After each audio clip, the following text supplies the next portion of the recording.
الحمد للہ وحدہ والصلاة والسلام علی من لا نبی بعدہ اللہم صل علی محمد وعلی آل محمد کما تحب وترضى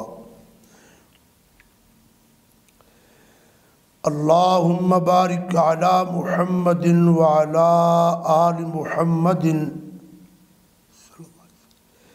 وعلى آل محمد كما تحب وترضى رب اشرح لي صدري ويسر لي أمري واحلل عقدة من لساني يفقهوا قولي رب زدني علما رب زدني فهما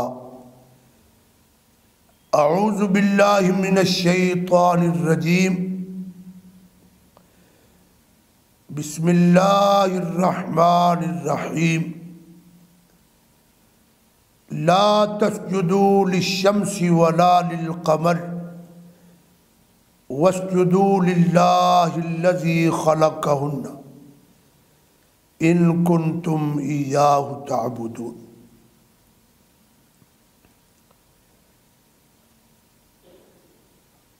ہمہ قسم کی حمد و ثنا اللہ رب العالمین کے لیے، جس مالک رب ارض و سما کی توفیق سے یہ کائنات دنیا کا نظام چل رہا ہے اور تا قیام قیامت چلتا رہے گا۔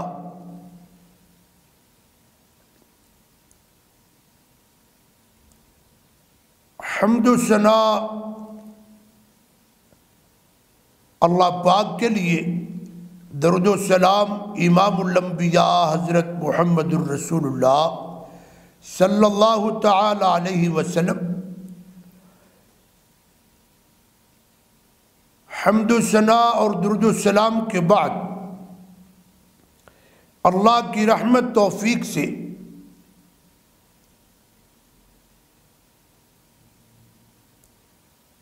یہاں پہلی دفعہ حاضری کا موقع ملا ہے، تو میں پہلی حاضری میں ایک ہی بات پیش کرنا چاہتا ہوں۔ اگر پوری کائنات دنیا اس ایک بات کو اپنا لے اور اس پہ عمل کرے، یقیناً کتنا ہی گنہگار کیوں نہ بن جائے انسان، قیامت کے دن کامیاب و کامران ہو جائے گا۔ مگر شرط ہے اس ایک بات کو دل و دماغ میں بٹھایا جائے اور زندگی کے آخری لمحات تک اس بات کو اپنایا جائے۔ وہ بات، وہ پیغام کیا ہے؟ اور رب کائنات نے فرمایا لا تسجدوا للشمس ولا للقمر،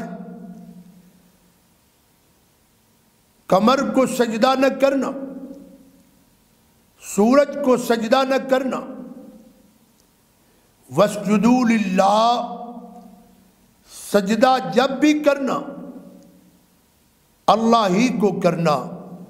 اللہ کے سوا پوری کائنات دنیا میں کسی حجر و شجر، کسی قبر اور کسی زندہ، کسی فوت شدہ کے سامنے اپنا سر نہیں جھکانا۔ یہ اللہ کی طرف سے پوری کائنات دنیا کے انسانوں کے نام اللہ کا پیغام ہے۔ فرمایا کہ سجدہ جب بھی کرو اللہ ہی کے سامنے کرو، اللہ کے سوا کسی اور کے سامنے سر نہ جھکانا۔ یہ بہت بڑا جرم ہے، ایسا جرم ہے کہ اس جرم کی موجودگی میں انسان حج کرے، عمرہ کرے، رات کی شب زندہ دار بنے، رات کی عبادت کرے، قرآن پاک کی تلاوت کرے، الغرض کوئی بھی عمل کرے اللہ کی بارگاہ میں قبول و منظور نہیں ہوگا۔ کیوں؟ اس کا عقیدہ صحیح نہیں ہے، اور اعمال کی قبولیت کے لیے عقیدے کا درست ہونا یہ شرط ہے، ضروری ہے، بنیاد ہے۔ اللہ تعالیٰ کا پیغام کہ اللہ کے سوا کسی کو سجدہ نہ کرنا۔ سوال یہ پیدا ہوتا ہے اللہ ہی کو سجدہ کیا جائے، اللہ کے سوا کسی اور کے سامنے سر نہ جھکایا جائے، آخر اس کی کیا وجہ ہے؟ اللہ ہی کو سر جھکایا جائے، کیوں؟ اللہ تعالیٰ نے قرآن پاک میں ایک اور مقام پہ پوری دنیا کائنات کو خطاب کرتے ہوئے فرمایا یا ایھا الناس۔ اللہ تعالیٰ نے کسی گروہ، کسی جماعت، کسی پارٹی کا نام نہیں لیا، کسی عالم، فاضل، جاہل، کسی کا نام نہیں لیا۔ اللہ تعالیٰ نے من حیث القوم پوری کائنات کو خطاب کیا، فرمایا کہ یا ایھا الناس، دنیا جہان کے لوگوں، اعبدو، عبادت کرو۔ یا اللہ کس کی؟ فرمایا ربکم، اپنے رب کی، اپنے خالق و مالک کی، اپنے حاجت رواؤ مشکل کشا کی عبادت کرو۔ ربکم، اپنے رب کی۔ یا اللہ تیرے سوا کسی اور کی عبادت نہ کی جائے، صرف تیری ہی عبادت کی جائے۔ آخر کیا وجہ ہے؟ فرمایا خلقکم، اس کی دلیل قرآن پاک نے دی کہ اللہ کے سوا کسی اور کے سامنے سر جھکانا بالکل جائز نہیں۔ کیوں؟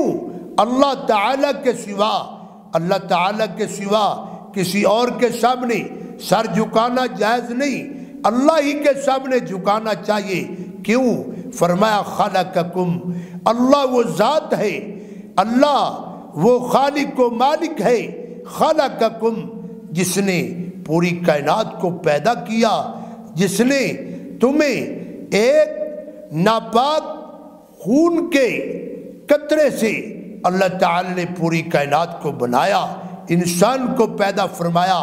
خلقکم، جس نے تمہیں پیدا کیا ہے اسی کی عبادت کرو، جس نے تمہیں سر دیا ہے، زبان دی ہے، وجود انسانی دیا ہے، اللہ نے سوچنے کے لیے دماغ دیا ہے اور پکڑنے کے لیے دو ہاتھ دیے ہیں، اسی کے سامنے سر جھکاؤ۔ کیوں؟ وہ تمہارا خالق ہے، اسی نے تمہیں پیدا کیا ہے۔ اگر وہ پیدا نہ کرتا تو آج تم نظر نہ آتے، اللہ نے تمہیں پیدا کیا ہے۔ اگر کوئی عالم ہے اسے بھی اللہ نے پیدا کیا، اگر کوئی پیر ہے، اللہ کا ولی ہے، اللہ کا پیغمبر ہے، تو اللہ تعالی نے سب کو پیدا کیا ہے۔ تو فرمایا خلقکم، جس نے پیدا کیا ہے اسی کے سامنے سر جھکاؤ، اس کے سوا کسی اور کے سامنے سر مت جھکانا، یہ بہت بڑا جرم ہے۔ اللہ نے ایک اور مقام پہ فرمایا وَيَخْلُقُ مَا لَا تَعْلَمُونَ، اللہ تعالی نے کمال کی بات فرمائی۔ ایک مقام پہ فرمایا اس ذات کی عبادت کرو جس نے تمہیں پیدا کیا، ان کی عبادت مت کرو جنہوں نے کچھ بھی پیدا نہیں کیا۔ قرآن پاک میں ہے، فرمایا لا یخلقون شیء، اللہ تعالیٰ کے سوا کسی نے کچھ بھی پیدا نہیں کیا۔ جب پیدا نہیں کیا تو عبادت کا اللہ ہی حقدار ہے۔ آؤ، اللہ نے ایک اور مقام پہ فرمایا قرآن کریم کے اندر، فرمایا بدیع السماوات والارض انا یکون لہ ولد ولم تکن لہ صاحبہ وخلق کل شیء۔ یہ ایک جملہ ہے جسے میں آپ حضرات کے سامنے پیش کرنا چاہتا ہوں۔ یہ جملہ بظاہر مختصر ہے مگر بڑا جامع ہے۔ فرمایا وخلق کل شیء، ہر چیز کو اللہ تعالی نے پیدا کیا ہے۔ وخلق کل شیء، ہر چیز کا خالق بھی اللہ ہے، مالک بھی اللہ ہے۔ آسمان کی بلندیوں میں دیکھو، جو کچھ نظر آ رہے سب کچھ اللہ ہی نے بنایا، اور زمین پہ دیکھو جو کچھ نظر آ رہے اللہ ہی نے بنایا ہے۔ اللہ اکبر کبیرہ، مشرق و مغرب میں جو کچھ نظر آ رہے سب کچھ اللہ ہی نے بنایا ہے۔ تو میرے بھائیوں وَخَلَقَ كُلَّ شَيْءٍ، ذرا غور کرو اس مسئلے پر، اس جملے پر۔ اللہ کے سوا کسی کا نام لو، اس نے کیا بنایا ہے؟ جو چیز بنائی ہے کسی اللہ کے ولی نے، کسی اللہ کے پیغمبر نے، کسی اللہ کے پیارے نے، کسی شب زندہ دار نے۔ اگر اللہ کے سوا کچھ بنایا ہے اس کا نام لو۔ اگر کسی نے کچھ بھی نہیں بنایا، اور یہی یقیناً بات ہے کہ اللہ کے سوا کسی نے کچھ نہیں بنایا۔ قرآن پاک میں موجود ہے لا یملکون، لا یملکون۔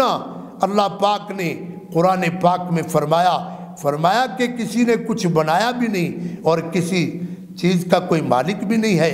تو فرمایا وَخَلَقَ كُلَّ شَيْءٍ، اللہ کی عبادت کرو۔ کیوں؟ پوری کائنات دنیا کا وہی خالق ہے، وہی مالک ہے، وہی رازق ہے، وہی بنانے والا، وہی پیدا فرمانے والا۔ وَخَلَقَ كُلَّ شَيْءٍ، جب اللہ کے سوا کسی نے کچھ نہیں بنایا تو عبادت کا اللہ کے سوا کوئی حقدار بھی نہیں ہے۔ قرآن پاک میں ایک اور مقام پہ اللہ تعالی نے فرمایا وَاعْبُدْ رَبَّكَ، عبادت کرو اپنے رب کی۔ یا اللہ کب تلک؟ فرما حَتَّى يَأْتِيَكَ الْيَقِينُ، اس وقت تک عبادت کرو جب تک کہ قیامت کا دن نہ آ جائے۔ اس وقت تک عبادت کرتے رہو اللہ کی جب تلک قیامت کا دن نہ آ جائے۔ بلکہ یہ بھی ترجمہ کیا جائے تو غلط نہیں ہے، درست ہے۔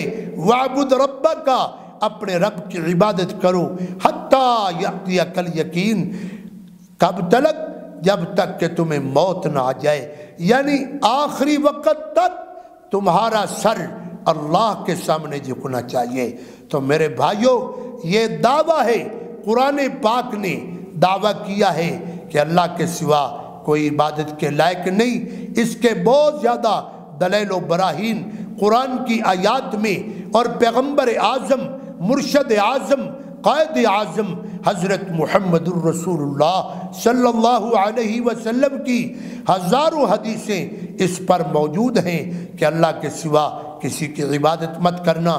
بلکہ بڑی عجیب بات ہے، ہر کلمہ گوئی انسان جب بھی نماز پڑھتا ہے، نماز فرض ہو، نفل ہو، صبح کی نماز ہو، شام کی ہو، لیل و نہار میں جو بھی نماز پڑھی جائے، ہر مسلمان، ہر کلمہ گو انسان جب بھی نماز پڑھتا ہے تو ہر نماز کی ہر رکعت میں ہر مسلمان اس بات کا دعویٰ کرتا ہے، وعدہ کرتا ہے، فرمایا ایاک نعبد و ایاک نستعین، اے اللہ ہم تم سے وعدہ کرتے ہیں، عہد کرتے ہیں، ایاک نعبد، کہ ہم تیری ہی عبادت کریں گے۔ دیکھو عزیز طلباء جانتے ہیں، پڑھے لکھے حضرات جانتے ہیں، نعبد فعل مضارع ہے میرے دوستو، اس کا معنی جب تلک جسم میں جان رہے گی، منہ میں زبان رہے گی، تب تلک اللہ کی عبادت کی جائے گی۔ اللہ کے سوا کسی قبر، حجر، شجر اور زندہ فوت شدہ کے سامنے سر نہیں جھکایا جائے گا۔ یہ بنیادی دعوت ہے، کامیابی کا بنیادی نقطہ ہے، اور عقیدہ توحید اسی کو کہتے ہیں۔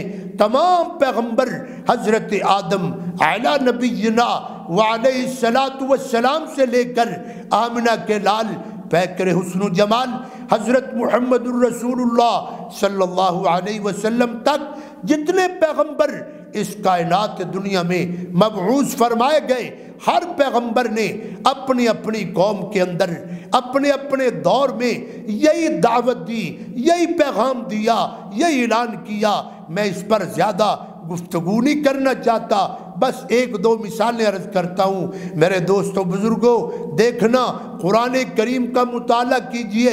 حضرت ابراہیم علیہ السلام نے اپنے والد محترم کو بٹھا کر ان کے سامنے جو دعوت پیش کی وہ یہی دعوت ہے، یا ابتی لم تعبد ما لا يسمع ولا يبصر ولا يغني عنك شيئا، اے میرے ابا جان اگر عبادت کرنی ہے تو اللہ کی کرو، لم تعبدو، ان کی عبادت کیوں کرتے ہو، ما لا يسمع، جو سنتے بھی نہیں، جو دیکھتے بھی جو سنتے بھی نہیں، جو دیکھتے بھی نہیں، جو آپ کی کسی کام بھی نہیں آتے۔ میرے دوستوں اور بزرگوں، پیغمبر خلیل الرحمن کی دعوت یہاں تک بس نہیں، بلکہ فرمایا وَإِبْرَاهِيمَ إِذْ قَالَ لِقَوْمِهِ اعْبُدُوا اللَّهَ، فرمایا ابراہیم علیہ السلام نے، اے میری قوم کے لوگوں اللہ کی عبادت کرو۔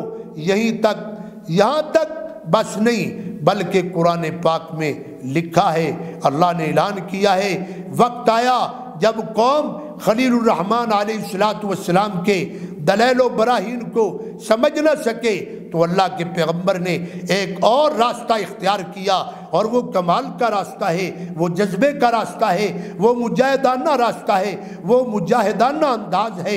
اللہ کے پیغمبر علیہ السلام نے رب باڑے میں جا کر اپنی نگاہ نبوت سے دیکھا، کوئی بڑا رب ہے، کوئی چھوٹا رب ہے، کوئی اولاد دینے والا ہے، کوئی بارش دینے والا ہے، یہ طرح طرح کے الہ بنائے ہوئے ہیں، طرح طرح کے معبود بنا رکھے ہیں۔ اللہ کے خلیل نے پہلے ان کی مذمت کی، پہلے ان کے عقیدے کو، میرے دوست اور بزرگوں، ان کے عقیدے کو درست کرنے کی خوب کوشش کی۔ جب اللہ کے پیغمبر نے دیکھا قوم کے دل و دماغ میں بات سمجھ نہیں آ رہی، تو اللہ کے پیغمبر نے کیسا انداز اختیار کیا۔ خلیل پیغمبر نے اپنے کندھے پہ کلہاڑا رکھا اور رب باڑے میں جا کر ایک کا آپریشن کیا، کسی کا ناک کاٹا، کسی کی آنکھ کو نکالا، کسی کو کچھ کیا، کسی کو کچھ کیا۔ اس میں پیغام ہے۔ آج لوگ کہتے ہیں جو کوئی جہاں لگا ہے اسے لگے رہنے دو، اسے کچھ نہ کہو، کسی کو مت چھیڑو، کسی کو مت پریشان کرو۔ یہ بات لوگ عام کرتے ہیں، لیکن خلیل پیغمبر کے عمل نے بتایا یہ بات بالکل غلط ہے۔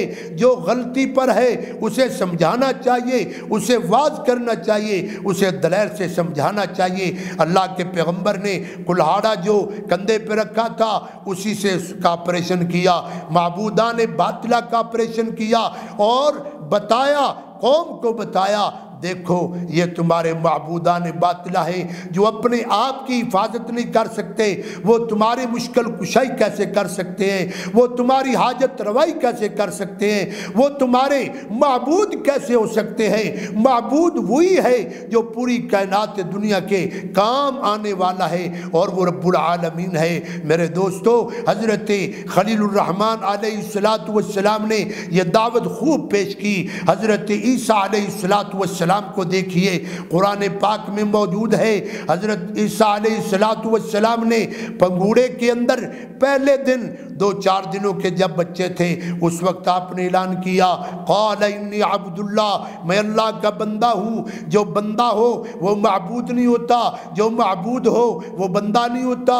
آپ نے فرمایا انی عبد اللہ۔ میرے دوستوں اور بزرگوں، ساتھ اللہ کے پیغمبر عیسیٰ علیہ السلام نے اپنی قوم کے سامنے یہ دعوت، یہ پیغام، یہ اعلان فرمایا، ان اللہ ربی وربکم، میرا رب بھی اللہ ہے، تمہارا رب بھی اللہ ہے، فاعبدوا، لہذا اسی کی عبادت کی جائے، اسی کے سامنے سر جھکایا جائے، اسی کو ہر مشکل میں پکارا جائے، اسی کے سامنے سر خم کیا جائے۔ فاعبدوا ھذا صراط مستقیم، یہ سیدھا راستہ ہے۔ میرے دوستو، یہیں پر بس نہیں بلکہ قرآن پاک نے ایک اور انداز پیش کیا، وہ کمال کا انداز ہے۔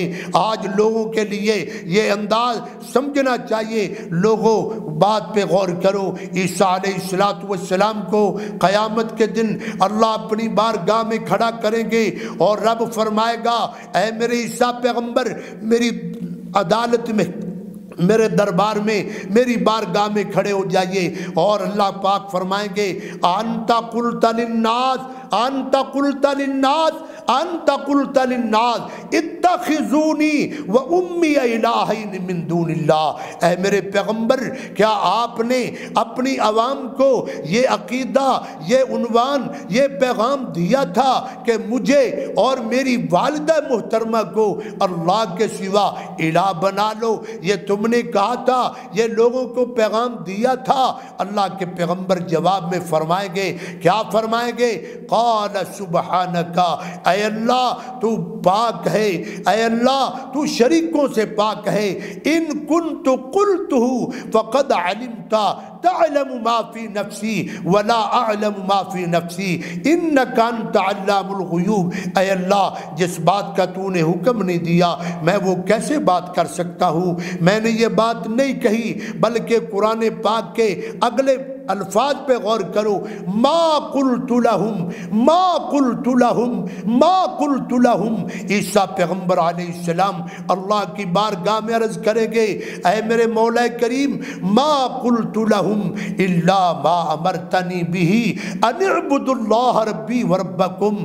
اے میرے اللہ میں نے یہ بات نہیں کہی، میں نے یہ بات نہیں کہی، میں نے یہ پیغام نہیں دیا، میں نے لوگوں کو یہ نہیں کہا کہ مجھے اور میری والدہ محترمہ کو اللہ کے شریک بناؤ، اللہ کے سوا الہ بناؤ۔ اللہ اکبر کبیرہ، میں نے تو یہی پیغام دیا ہے، ان اعبدوا اللہ، ان اعبدوا اللہ، اللہ کی بندگی کرو، ربی وربکم، وہ میرا بھی رب ہے، وہ آپ کا بھی رب ہے۔ حضرات اس میں قابل غور جملہ ہے، میں آپ کی نظر کرنا چاہتا ہوں، غور کرنا غور کرنا۔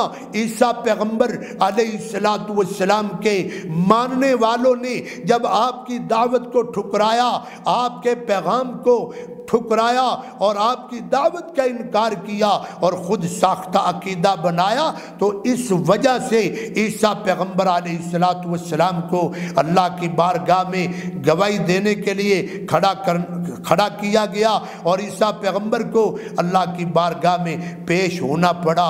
اس سے معلوم ہوتا ہے اولیاء کرام سے محبت کا دعویٰ کرنے والوں ایسا انداز مت پیش کرو جس انداز سے اولیاء کرام کو قیامت کے دن اللہ کی بارگاہ کے اندر کھڑا ہونا پڑے۔ اولیاء کرام کے بارے میں ایسا عقیدہ مت پیش کیجئے جس عقیدے کی وجہ سے اولیاء کرام کو اللہ کی بارگاہ میں شرمندگی اٹھانا پڑے، اللہ کی بارگاہ میں۔ اللہ اکبر کبیرہ۔ میرے دوستو اولیاء کرام کے ساتھ محبت کرو، عقیدت کرو، لیکن خود ساختہ عقیدہ نہ بناؤ اور ان کے بارے میں ایسے نظریات اپنانے کی مت کوشش کرو جن نظریات سے عقیدہ توحید پہ زد آ جائے، اس لیے عقیدہ توحید کا انکار ہو جائے۔ ایسی عقیدت سے توبہ طائب ہو جائیے۔ اور میں آخری بات عرض کرنا چاہتا ہوں، میرے پاک پیغمبر امام الانبیاء حضرت محمد الرسول اللہ صلی اللہ علیہ وسلم، آپ کے بارے میں حدیث بخاری ہے، آپ صلی اللہ علیہ وسلم نے فرمایا کہ مولا کریم کے بارگاہ میں مجھے بھی کھڑا کیا جائے گا، اللہ مجھ سے بھی سوال کریں گے اور میں بھی جواب وہی دوں گا جو میرے بھائی عیسیٰ پیغمبر علیہ السلام نے جواب دیا۔ میرے پاک پیغمبر علیہ السلام نے ساری زندگی یہ دعوت پیش کی، اعبد اللہ اعبد اللہ، اللہ کی بندگی کرو، عبادت اللہ کی کرو۔ میرے پیغمبر نے اگر دندان مبارک شہید کرائے تو اسی عنوان پر، اگر میرے پیغمبر نے صحابہ کو زخمی کرایا اسی عنوان پر، اگر میرے پیغمبر نے صحابہ کی شہادتوں کو برداشت کیا اور پیغمبر کائنات نے صحابہ کی شہادتوں کو اپنی نگاہوں سے دیکھا، تو میرے دوستو اسی عنوان کی بدولت صحابہ کرام کو میرے پاک پیغمبر نے شہید کرا لینا یہ تو گوارا کر لیا، ظلم و ستم یہ تو گوارا کر لیا، لیکن میرے پیغمبر نے یہ عنوان آخری وقت تک بھی نہیں چھوڑا، بلکہ میرے پیغمبر نے آغاز سے جو عنوان بیان کیا، اعبد اللہ، اللہ کی بندگی کرو، اللہ کی عبادت کرو، میرے پیغمبر نے اس عنوان پر اپنا جسم مبارک زخمی کرایا، اسی عنوان پر آپ نے مارے برداشت کی، آپ نے دکھ برداشت کیے، آپ نے صدمے برداشت کیے، آپ نے تکالیف کو برداشت کیا، آپ نے دکھ برداشت کیے۔ نہیں میرے پاک پیغمبر نے وطن سے بے وطنی اختیار کی، نہیں میرے پیغمبر نے شیب ابی طالب میں قید و بند کی صعوبتوں کو گوارا کیا۔ میرا پیغام سمجھو کیوں گوارا کیا، کیا عنوان تھا؟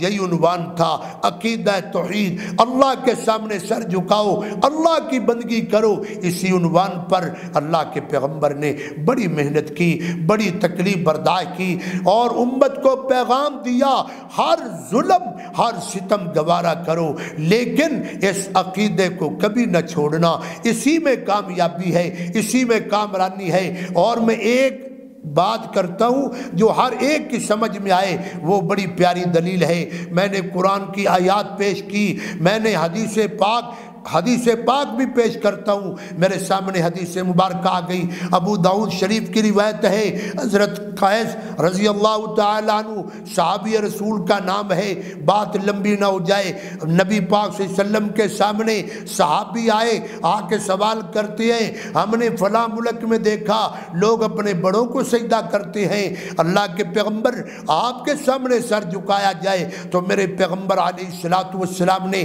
جواب میں فرمایا، او میرے صحابی، لو مررت بقبری، لو مررت بقبری، یہ سوچنے والی بات ہے۔ آپ صلی اللہ علیہ وسلم زندہ و جاوید سامنے موجود ہیں، صحابی بھی موجود ہیں، لیکن آپ نے یہ انداز اختیار کیا، فرمایا لو مررت بقبری، اے پوچھنے والے اگر تیرا میری قبر پہ گزر ہو جائے تو بتا، اتسجد لہو، میری قبر پہ سر جھکائے گا، میری قبر پہ پیشانی رکھے گا، میری قبر کے سامنے سجدہ کرے گا؟ اللہ اکبر۔ صحابی بھی کمال درجے کا صحابی تھا۔ آپ صلی اللہ علیہ وسلم نے جب سوال کیا، پیغمبر کائنات کے صحابی نے فرمایا فقال لا، اے میرے محمد صلی اللہ علیہ وسلم، میں ذبح تو ہو جاؤں گا لیکن آپ صلی اللہ علیہ وسلم کی قبر پہ سر کبھی نہیں جھکاؤں گا۔ اس لیے ہمارا پیغام ہے، حجروں پہ سجدے مت کرو، قبروں پہ سجدے مت کرو، اور ولیوں کے سامنے اپنے پیشانی مت ٹکاؤ، اللہ اکبر کبیرہ، غیر اللہ کی عبادت مت کرو، عبادت اللہ کی کرو۔ کیوں؟ قرآنی آیات بھی موجود ہیں اور واقعات بھی موجود ہیں، حدیث مبارکہ بھی موجود ہے۔ میرے دوستو ایک بات اور کرتا ہوں، بڑی کمال کی بات ہے، ہمارا یہ دعویٰ ہے سر اللہ کے سامنے جھکاؤ، اللہ کے سوا کسی اور کے سامنے سر مت جھکانا۔ اس کی ایک دلیل بھی ہے جو ہر ایک کی سمجھ میں آئے گی، ہر ایک کو سمجھ میں آئے گی، اللہ اکبر کبیرہ۔ اس کے لیے آپ کو بڑی بڑی کتابوں کی مطالعے کی ضرورت نہیں ہے، بڑی بڑی لائبریریوں کے پاس جانے کی ضرورت نہیں ہے، یہ ایسی دلیل ہے جو ہر ایک کی سمجھ میں آنے والی ہے۔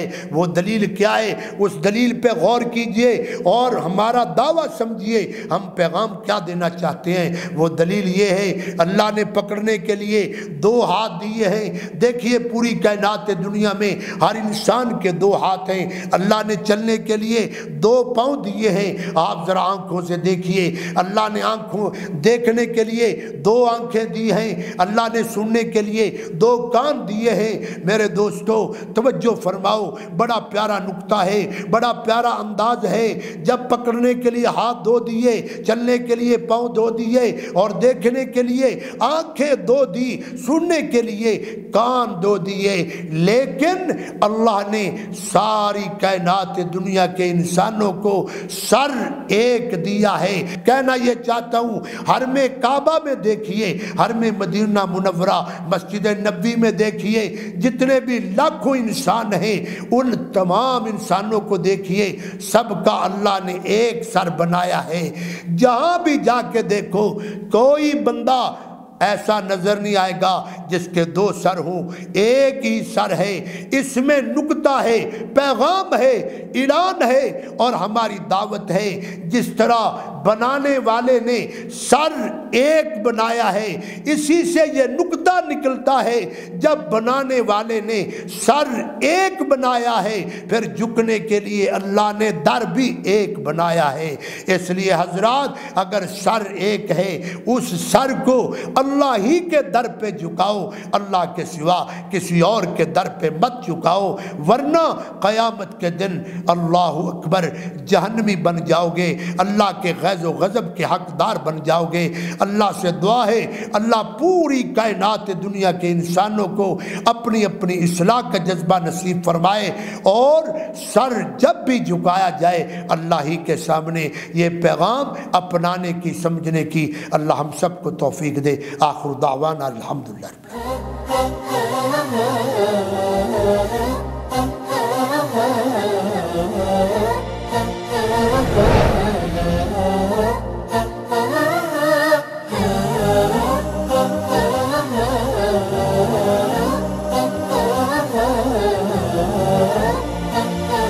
Oh